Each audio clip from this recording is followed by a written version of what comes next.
Hello student, आप सभी का स्वागत है आपके अपने फेवरेट चैनल अवधि क्लासेस में, जिसमें हम चर्चा कर रहे हैं स्पेशल टू बीपीएससी 3.0 री एग्जाम एंड 4.0, है ना। और ईवीएस के ऐसे टॉपिकों पर चर्चा कर रहे हैं जो हमारे साथियों को थोड़े से टफ लगते हैं या उन्हें ये बात समझ नहीं आती कि क्वेश्चन कहाँ से आते हैं, है ना। तो इन्हीं टॉपिकों की चर्चा करते हुए आज हम एक नए टॉपिक के साथ आपके सामने आए हैं और हम आशा करते हैं कि आपको ये वीडियो पसंद आएगी और आप लोग शेयर करोगे, चैनल को सब्सक्राइब करोगे और चीज़ों को आगे बढ़ाओगे, ठीक है ना। चलिए, सबसे पहले इंट्रोडक्शन की बात कर लेते हैं। पारिस्थितिकी तंत्र एक बृहद संकल्पना है जिसकी अपनी कार्यप्रणाली होती है।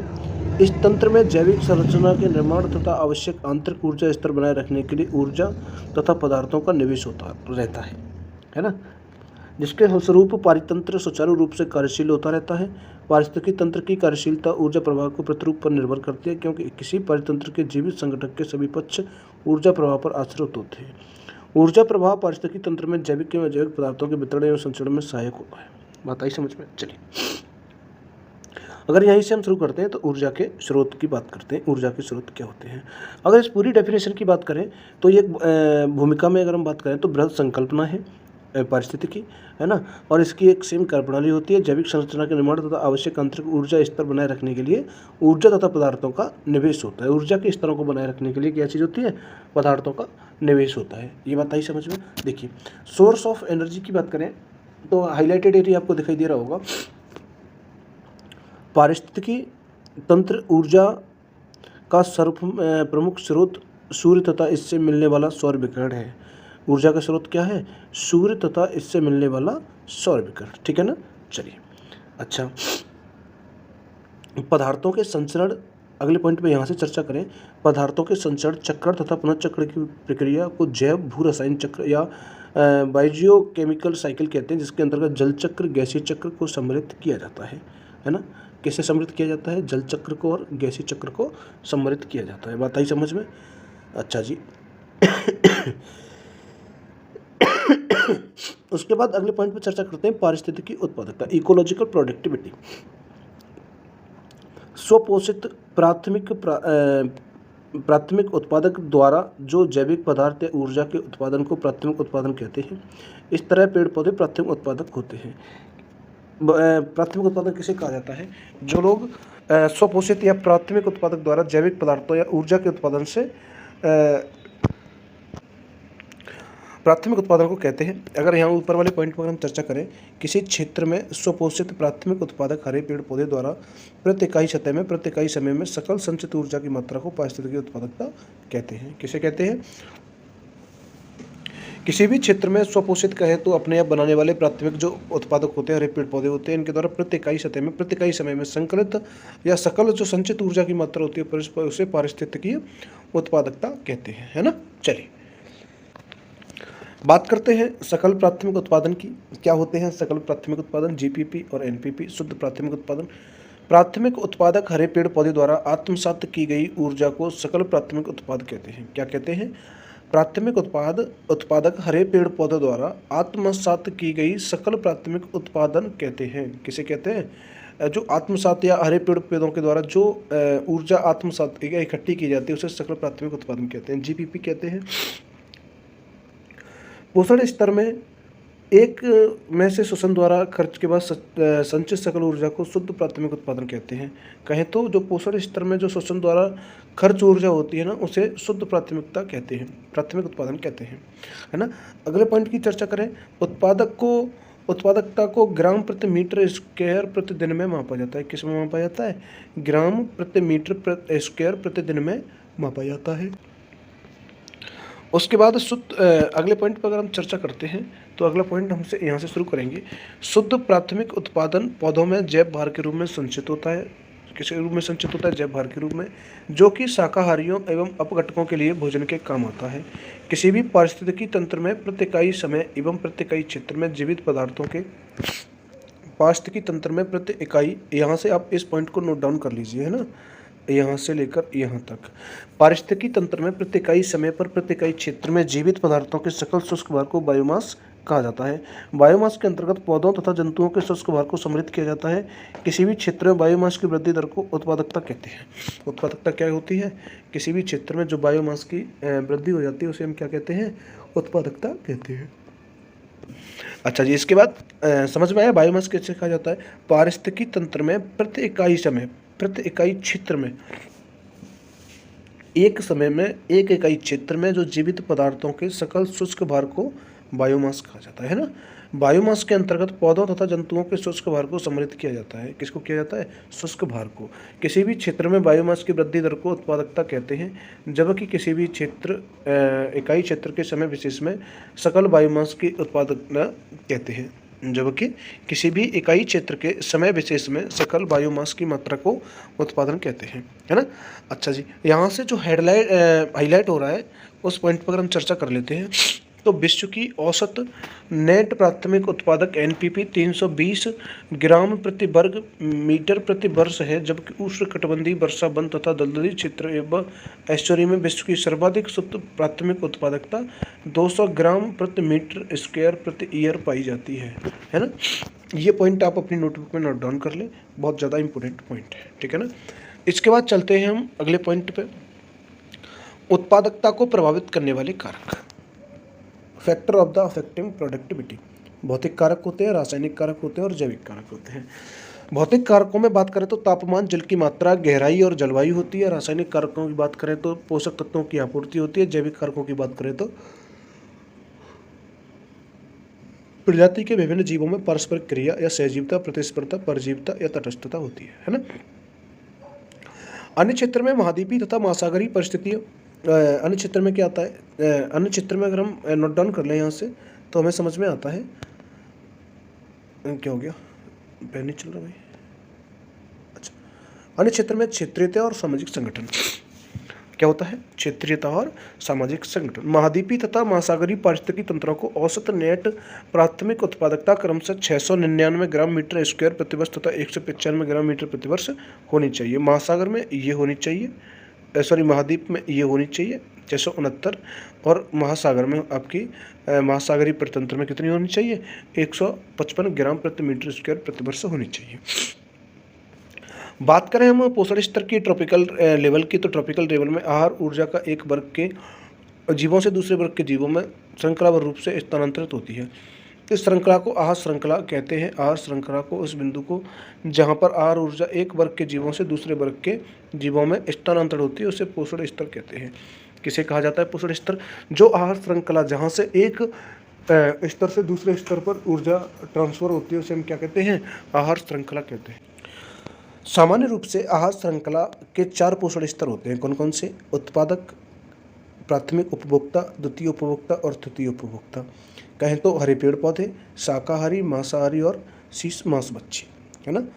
कहें तो स्वपोषी, है ना, विषमपोषी, विषमपोषी और विषमपोषी। ये सब 4 श्रृंखलाएं होती हैं या 4 स्तर होते हैं, ठीक है। चलिए, खाद्य श्रृंखला में या खाद्य श्रृंखला के प्रकार की अगर हम बात करें तो चारण खाद्य श्रृंखला, ग्रेजिंग फूड चेन। उपभोक्ता जो भोजन के रूप में पौधों अथवा पौधों के भागों का उपयोग करते हैं और हम 4 श्रृंखला का निर्माण करते हैं, जैसे कि घास, टिड्डा, पक्षीगण और बाज, है ना। घास को खाता है टिड्डा, टिड्डा को खाता है पक्षी, पक्षी को खाता है बाज, है ना। अच्छा, दूसरे पॉइंट की अगर हम चर्चा करें, यहीं पर अगर इसी पॉइंट में हम चर्चा करें तो खाद्य श्रृंखला क्या होती है? खाद्य श्रृंखला में परितंत्र के भीतर विभिन्न जीवों, यहाँ से पॉइंट की शुरुआत करते हैं। परितंत्र के भीतर विभिन्न जीवों में पोषण स्तर के माध्यम से संबंध होता है, अर्थात प्रत्येक जीव किसी अन्य जीव का भोजन बन जाता है। एक दूसरे को खाने वाले जीवों को अनुक्रमण एक खाद्य श्रृंखला बनाता है। कुछ प्राणी केवल एक ही प्रकार का आहार करते हैं और इसलिए वे एक ही श्रृंखला के सदस्य होते हैं। क्या करते हैं? एक ही प्रकार का आहार करते हैं, इसलिए वे एक ही श्रृंखला के सदस्य होते हैं। अन्य प्राणी अलग अलग प्रकार के आहार करते हैं, इसलिए वे न केवल खाद्य श्रृंखला के सदस्य होते हैं वरन अलग अलग खाद्य श्रृंखलाओं में उनके स्थान यानी पोषण स्तर भी अलग अलग हो सकते हैं। बात आई समझ में? चलिए, अपरद खाद्य श्रृंखला, डेट्रेट्स फूड चेन। यह खाद्य श्रृंखला 6 होते प्राणियों एवं पादप शरीर के मृत जैविक पदार्थों से आरंभ होकर सूक्ष्म जीव में तथा सूक्ष्म जीवों से अपरद खाने वाले जीवों एवं अन्य परभक्षियों में पहुंचती है। उदाहरणतः कचरा, स्प्रिंगटेल, कहें तो कीट और छोटी मकड़ियाँ जो कि मांसभक्षी होती हैं। कैसी होती हैं? मांसभक्षी होती हैं, है ना। एक उथले समुद्र के जीवों के समुदाय में संपूर्ण ऊर्जा का लगभग 80% भाग अपवर्त श्रृंखलाओं में प्रभावित होता है। कैसे श्रृंखलाओं में प्रभावित होता है? अपवर्त श्रृंखलाओं में प्रभावित होता है ना। अगर हम बात करें खाद्य जाल की, तो खाद्य जाल क्या होता है? फूड वेब क्या होती है? खाद्य श्रृंखला परतंत्र में होने वाले खाद्य अथवा ऊर्जा के प्रभाव का केवल एक ही पहलू प्रस्तुत करती है और उससे यह अर्थ निकलता है कि जीवों में एक सीधी सरल शेष से पृथक संबंध होता है जो परतंत्रों में शायद कभी नहीं होता है। परतंत्र के भीतर परस्पर संबंधित अनेक खाद्य श्रृंखलाएं हो सकती हैं और इससे खाद्य जाल का निर्माण होता है। इस प्रकार खाद्य जाल के किसी परतंत्र में एक दूसरे के संयोजित खाद्य श्रृंखलाओं का एक नेटवर्क है, किंतु जंतु खाद्य श्रृंखलाओं का सदस्य हो सकता है। उदाहरण के लिए एक पौधा एक ही समय में अनेक शाक बच्चियों का भोजन हो सकता है। जैसे जैसे घास, खरगोश अथवा टिड्डा या बकरी अथवा सभी निर्भर रहते हैं, उसी प्रकार शाक बच्ची विभिन्न मांसभक्षी प्रजातियों का भोजन हो सकता है। बात पूरी समझ में आई हो तो बताइए, नहीं आई हो तो बताइए। जैसे कि हम खाद्य जाल की बात करते हैं, सबसे पहले हम खाद्य जाल की में चर्चा क्या करते हैं, क्या होता है खाद्य जाल। देखिए, उत्पादक को खाने वाली बकरी, बकरी को खाने वाला सियार, सियार को खाने वाला शेर, है ना। अच्छा जी, इधर से अगर हम इस सिस्टम में बात करें तो यहाँ से हमें समझ में आता है पेड़, पेड़ को खाने वाला चूहा, चूहा को खाने वाला उल्लू और सांप। कौन खाता है? उल्लू और सांप खाता है ना। देखिए इधर ये पेड़ है, पेड़ को खाने वाला खरगोश है, खरगोश कौन खाएगा? या तो उल्लू खाएगा और सांप खाएगा। उल्लू को खाने वाली जंगली बिल्ली होगी और सांप को खाने वाला कौन होगा? बाज होगा, है ना। इधर सांप को खाने वाली जंगली बिल्ली भी हो सकती है और जंगली बिल्ली को खाने वाला शेर भी हो सकता है। बात आई समझ में कि नहीं आई? तो शाकाहारी या कहें तो उत्पादक, प्रोड्यूसर, प्रोड्यूसर के बाद कंज्यूमर, है ना। प्रोड्यूसर, प्रोड्यूसर के बाद कंज्यूमर। प्रोड्यूसर कौन होते हैं? प्रोड्यूसर में या उत्पादक में हरे पेड़ पौधे आते हैं और कंज्यूमर में पहले शाकाहारी, मांसाहारी, फिर उसके बाद सर्वाहारी और उसके बाद अपघट डिकम्पोजर आते हैं, है ना। जैसे ही अगर हम अगले चैप्टर की बात करते हैं तो जैव बायो एक्यूमुलेशन क्या होता है। बायो एक्यूमुलेशन की अगर हम बात करें तो जैव संचयन यह दर्शाता है कि किस प्रकार प्रदूषक खाद्य श्रृंखला के भीतर पहुंचते हैं। प्रदूषक विशेष अनिम्नीकृत नॉन डिग्रेडेबल प्रदूषक के भीतर अपने पोषण स्तर से गुजरते हैं। कैसे गुजरते हैं? जैव संचयन यह दर्शाता है कि किस प्रकार प्रदूषक खाद्य श्रृंखला के भीतर पहुंचते हैं। प्रदूषक विशेष अनिम्नीकृत प्रदूषक प्रतंत्र के भीतर विभिन्न पोषण स्तरों से गुजरते हैं, है ना। चलिए अगले हम बात कर लेते हैं जैव संचयन को प्रभावित करने वाले कारक कौन कौन से होते हैं। Factor of the affecting bio accumulation. तो जैव संचयन को प्रभावित करने वाले कारक पदार्थों को ग्रहण करना, है ना। क्या होगा? पदार्थों को ग्रहण करना और पदार्थों का भंडार तथा भंडार की क्षमता, पदार्थों का निष्कासन, हाइड्रोफोबिसिटी, पानी में प्रदूषकों की सांद्रता, आयु, लिंगो प्रकार किसी भी जीव का, है ना। सक्रिया या देखिए एक शब्द होता है डीडीटी। डीडीटी क्या होता है? डीडीटी यहाँ से इंपॉर्टेंट पॉइंट सिर्फ डीडीटी आता है। तो डीडीटी की अगर हम बात करें तो डाइक्लोरो डाइफिनाइल एंड ट्राइक्लोरोइथेन। डीडीटी यह बहुत ही हानिकारक कार्बनिक प्रदूषक होता है जो मृदा और जल में लंबे समय तक रहता है। यह एक विषैला प्रदूषक है जिसका उपयोग किस में किया जाता है? मिट्टी में किया जाता है। ये काफ़ी टाइम तक बना रहता है, कीटनाशक के रूप में किया जाता है। इससे जैव संचयन व जैव आवर्धन होता है। यह मानव शरीर को कैंसर व टाइप की डायबिटीज़ बनाने में सहायक। वहीं अगर हम पीसीबी की बात करें, पीसीबी का मतलब पॉलीक्लोरिनेटेड बाइफिनाइल। इसका प्रयोग औद्योगिक उत्पादों में इसे बहुत देशों से प्रतिबंधित कर दिया गया है। इसका प्रयोग पेंट में, प्लास्टिक आदि बनाने में होता है ना। चलिए वहीं हम भारी धातु हैवी मटेरियल का बात करें, हैवी मेटल्स की बात करें तो हैवी मेटल्स में जब भारी धातुओं का जैव मंडल में प्रवेश होता है तो उनका न तो विनाश होता है और न ही निम्नीकृत हो पाता है। पारा, कैडमियम, सीसा आदि भारी धातुएं हैं जिनका प्रभाव जलीय परितंत्र में मनुष्य के स्वास्थ्य पर पड़ता है ना। इन चीज़ें ये क्या होती है? ये चीज़ें कभी नष्ट नहीं हो पाती। तो इनका क्या रहता है? इनका प्रभाव किस पर पड़ता है?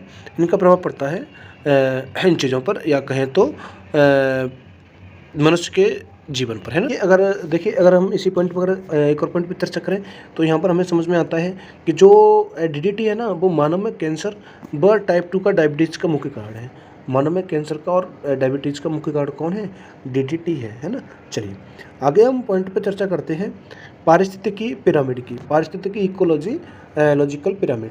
खाद्य श्रृंखला में क्रमिक उच्च पोषण स्तरों में प्रजातियों की संख्या, सकल बायोमास तथा ऊर्जा की सुलभता एवं पर्याप्तता में इस तरह से ह्रास होता है कि उनका आकार पिरामिड जैसा हो जाता है, इसे हम पारिस्थितिकी पिरामिड कहते हैं। यह 3 प्रकार के होते हैं। पिरामिड कितने प्रकार के होते हैं? 3 प्रकार के। 3 प्रकार में कौन कौन से पिरामिड आते हैं? एक तो संख्या पिरामिड, है ना, एक तो संख्या पिरामिड आता है और दूसरा आता है, चलिए एक सेकंड,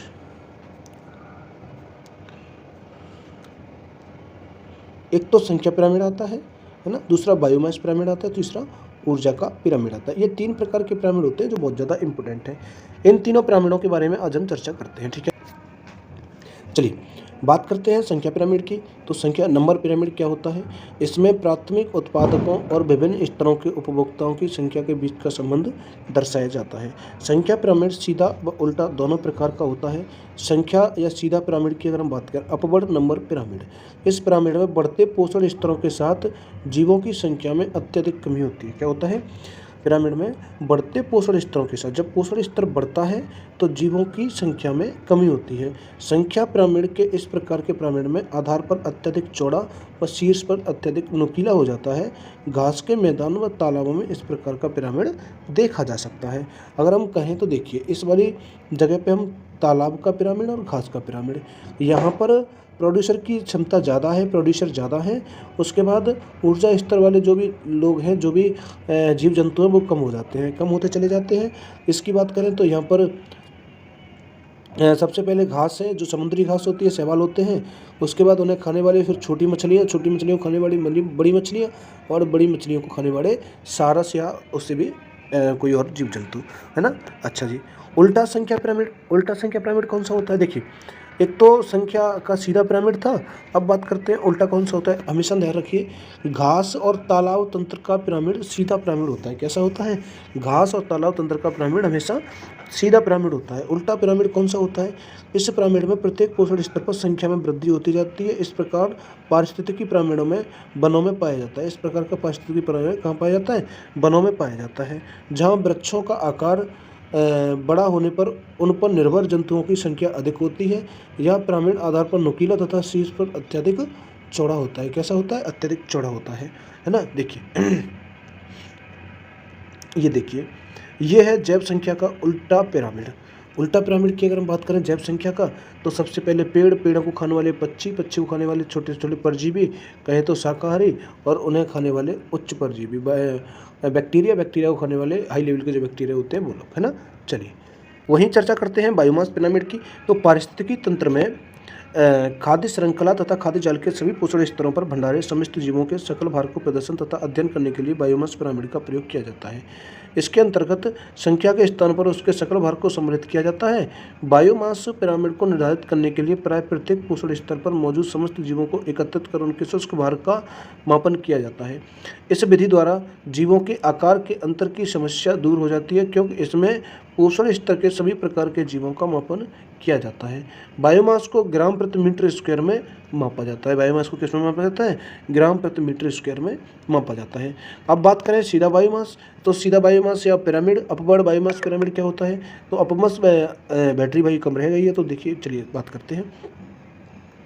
स्थल पर पाए जाने वाले जीव अधिकतम पारतंत्र के लिए बायोमास के पिरामिड में एक बड़ा आधार प्राथमिक उत्पादक से बनता है तथा शीर्ष पर एक लघु पोषण स्तर होता है। कैसा होता है? शीर्ष पर एक लघु पोषण स्तर होता है। सीधा जैव पिरामिड या स्थलीय परितंत्र, उत्पादक ज़्यादा होते हैं, शाकाहारी कम, प्राथमिक मांस बच्चे, फिर शीर्ष मांस बच्चे, है ना। ये होता है कैसा? सीधा पिरामिड होता है ना। अच्छा, उल्टा बायोमास पिरामिड में क्या होता है? उल्टे बायोमास पिरामिड में पहले छोटे उत्पादक आते हैं, फिर उसके बाद बड़ी मछलियाँ, फिर उसके बाद उससे भी बड़ी मछलियाँ। ये भी कैसा होता है? ये भी उल्टा होता है ना। चलिए, उल्टा जैव भार का जलीय परितंत्र लिखा हुआ है। ऊर्जा का पिरामिड कैसा होता है? ऊर्जा के पिरामिड की बात की जाए तो सीधा पिरामिड होता है ना। कैसा होता है? सीधा होता है ना, पिरामिड होता है। ऊर्जा प्रभाव, एनर्जी फ्लो, खाद्य श्रृंखला में खाद्य पदार्थों या ऊर्जा का क्रमबद्ध स्थानांतरण होता है। पृथ्वी तक पहुंचने वाला सौर ऊर्जा का करीब 1% ही प्रकाश संश्लेषण की क्रिया में प्रयुक्त होता है। कितना प्रयुक्त होता है? पृथ्वी पर पहुंचने वाला सौर ऊर्जा का करीब 1% ही प्रकाश संश्लेषण की प्रक्रिया में होता है। कितना होता है? सिर्फ और सिर्फ ओनली ऑन 1%, है ना। चलिए, इसके बाद एक इम्पोर्टेंट पॉइंट, खाद्य श्रृंखला में एक पोषण से दूसरे स्तर से पोषण स्तर तक हमेशा ऊर्जा का स्थानांतरण होता है। दूसरा पॉइंट, प्रत्येक पोषण स्तर पर स्थानांतरण के समय ऊर्जा की हानि होती है। लैंडमैन के 10% के नियम के अनुसार एक पोषण स्तर से दूसरे पोषण स्तर में मात्र 10% ही ऊर्जा स्थानांतरित होती है। इसी कारण ऊर्जा का प्रभाव एक दिशीय होता है। ऊर्जा का प्रभाव कैसा होता है? एक दिशीय होता है ना। चलिए अगले पॉइंट पर अगर हम चर्चा करें तो पारिस्थितिकी तंत्र में ऊर्जा का स्थानांतरण तथा प्रभाव एक दिशीय होता है। उसे चक्र को पुनर्चक्रण नहीं होता है। क्या नहीं होता? उसका पुनर्चक्रण नहीं होता है ना। अच्छा जी, और देखिए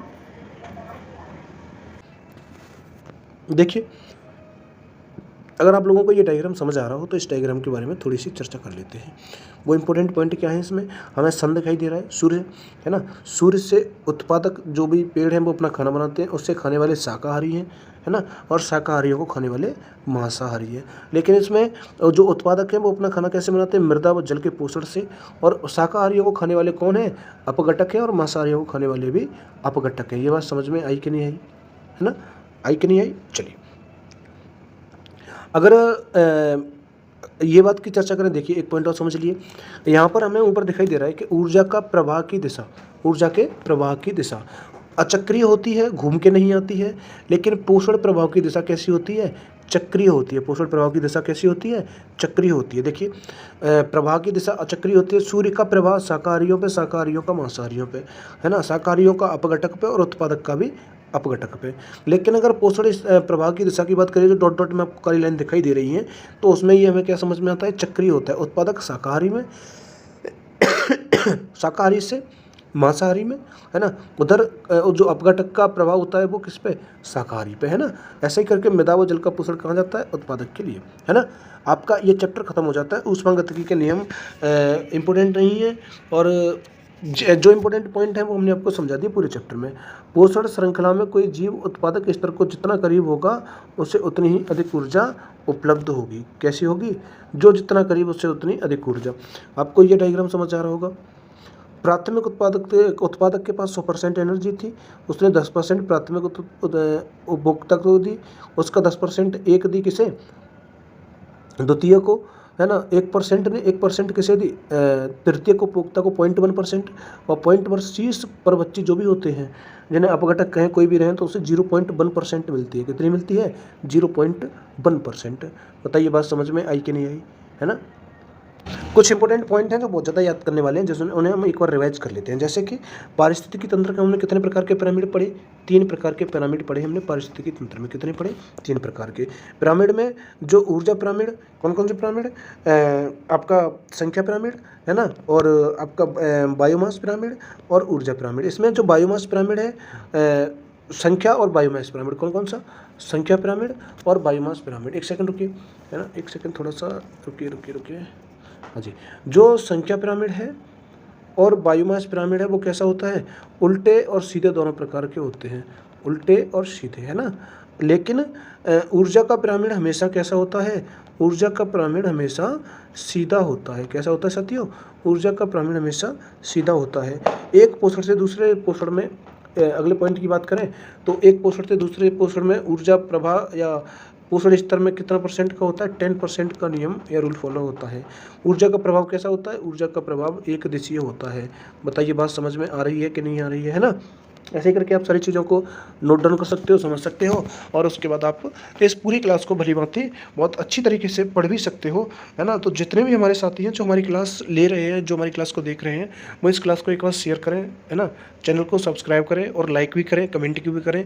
और आपके जो भी चैप्टर बच रहे हैं या जो आपको चैप्टर आपके पास कहीं नोटबुक नहीं है, कहीं कुछ नहीं है, जो भी हमारे साथी जो 3.0 एंड 4.0 की जो भी परीक्षा देने वाले साथी हैं, जो जीडी एग्जाम को भी देने वाले हैं, और जो कोई भी अगर आपका ईवीएस से संबंधित कोई भी चैप्टर है तो आप हमें बता सकते हो कमेंट सेशन में, तो हम आपके लिए तुरंत उसी वीडियो को लाएंगे, ठीक है ना। चलिए अगली वीडियो तक इंतजार करते हैं और बढ़िया सी वीडियो लेके आएंगे, बढ़िया कंटेंट की, जो बीपीएससी स्पेशली, जहाँ से बीपीएससी हर रोज़ क्वेश्चन पूछ रहा है और ईवीएस में आने वाले क्वेश्चन रहेंगे। तब तक के लिए धन्यवाद सभी लोगों का। चलिए।